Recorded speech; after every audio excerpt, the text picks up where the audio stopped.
Hello, hello.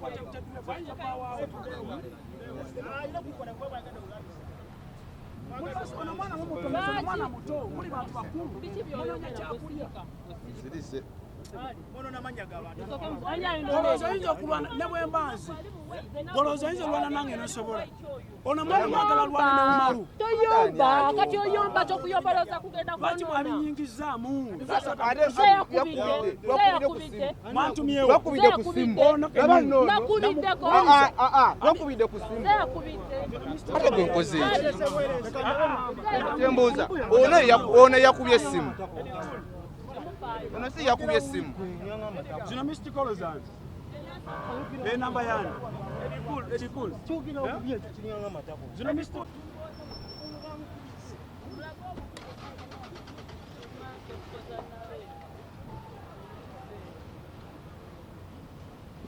Ontyo. owaye buzibu ki Cephco. At least wali badde oyogerako eri abantu. owaye Cephco. Ogerako eri abantu. mumuleke agende kale natuwe bulamu tolinakola ki Obeera mu shoti zoyagala. segenda kulagako nti mmanyi muzannyo ngubasinga totofaayo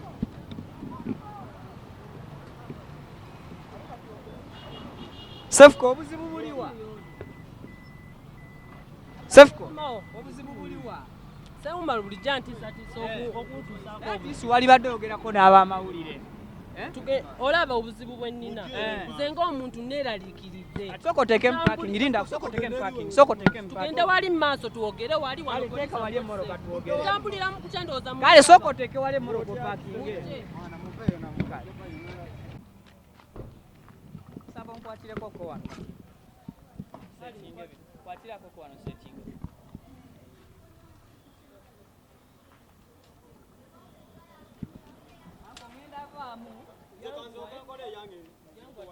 Yangu wa kwanza mwenyewe.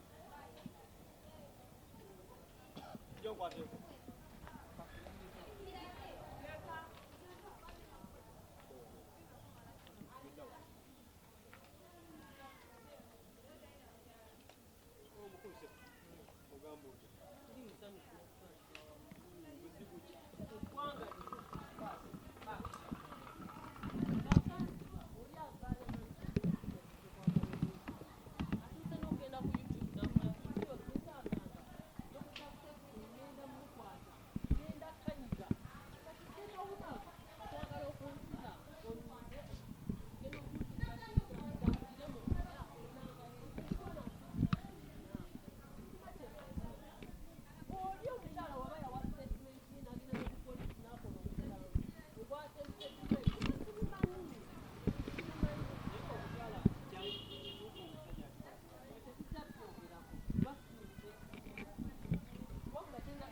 Recordinga.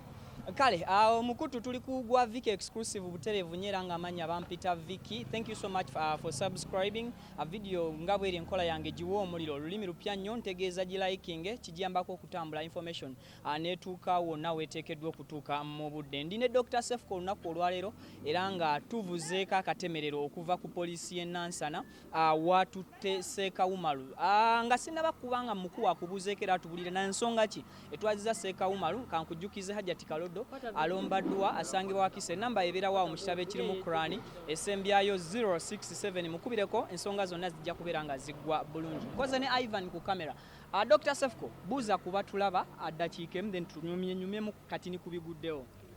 Okusingira ddala mbalamusiza mwena abatulaba kansubire muli bulungi nze ng'omuntu siri bulungi kubanga ntambulira mu mbeera ey'okutya kwekulaba nga ndi wano nagenze ku poliisi y'e Nansana ne mpaaba omusango ogwa threatening violence mubadde mubiraba ebibadde ku internet nga Sheikh Umar agamba agenda kunnyiga neebuuza okunyiga okwo kyeki lwaki mpisibwa mu mbeera eno.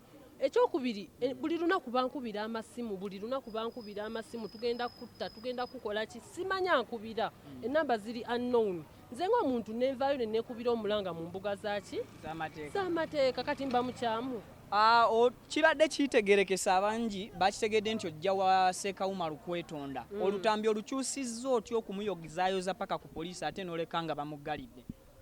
Ebyo sibimanyiiko wabula nze kyemmanyi okuva lwe yaŋŋamba nzije neetonde bulijjo neebuuza nakola musango ki. We can harmonize wabaawo ensobi ntuule naye tukole ki tutwogere kuba nze ebyatuukawo ebyaddirira nga mukazi wange mulese wa Sheikh Umar sibimanyi. Kati wemba nga nina kye nakoonako nga ddala kyamunyiiza wemba nina kye nakoonako nga kyamunyiiza aveeyo tutule wansi tukole ki twogere ng'abantu wabula mbadde sobola kwogera naye nga tuliwa kubeera nawo mbadde nkola ki mbadde ntyawo kuba yaŋŋamba agenda kunkwata nnyige era ye muti muvule ayina simanze ki so ndi mukutya nawe wano kati ssaawa zino ndi mukutya obulamu bwange buli matiga maama wange ali mukutya famire yange eri mukutya kugamba I'm not safe at all. Kimaze banga ng'oguddewo omusango ku poliisi ng'oloopa Sheikh Umar oba kizereero. Nasooka we nasookera ddala olaba video nagenda nenzigulawo omusango ku poliisi y'ewaffe ekyengera nendaba ng'etambula kasoobo kwe kudde eno gy'abeera neekubira omulanga ng'omuntu I have my right okuba nga nvaayo nenkola ki njogera. Abalowooza nti aweeyimbye mu Sheikh Umar omunene Cephco emyaka gyo gikyali mito financial Sheikh Umar yali bakusinga olowooza muli onaawangula omusango guno?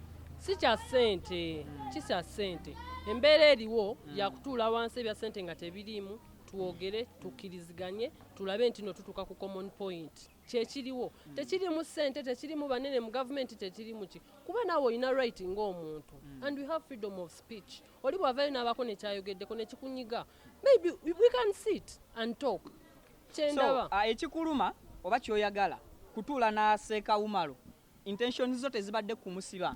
Njagala tutule naye twogere atajjewo ebigambo byabadde ayogera eri nze famire yange buli lunaku bakaaba buli lunaku bakaaba simanyi kyatuuse nze nanke nyini nsula ntudde seebaka nkyalina ebizibu nkyalina tramayeri ate no nataddeko pressure ey'amaanyi gwe waba gwokola ki. Lwe nali naawe nga tukola interview wa Calvin Kayanja abangi bannamawulire bloggers abakola exclusives ez'enjawulo naye waayitawo akabanga katono nga bazitaddeyo ne bazijjayo kiki ekyaleetera okubeera nti interview ezo baazijjayo? Byebyo ebiriwo era okutiisibwatiisibwa ndowooza kungi simanyi kuba ye Sheikh yavaayo n'agamba mukwate Sheikh yavaayo n'agamba bazijjeyo kati ebyabo sibimanyi sijja bikomentinga naye kati ssaawa zino ekindiko obulamu bwange buli mu matiga ndi mu kutya nalwala nze sikyalya buuza ono bouncer wange sikyalya sikyanywa nkyalya sikyalya kale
Mbozi yange badde ina ne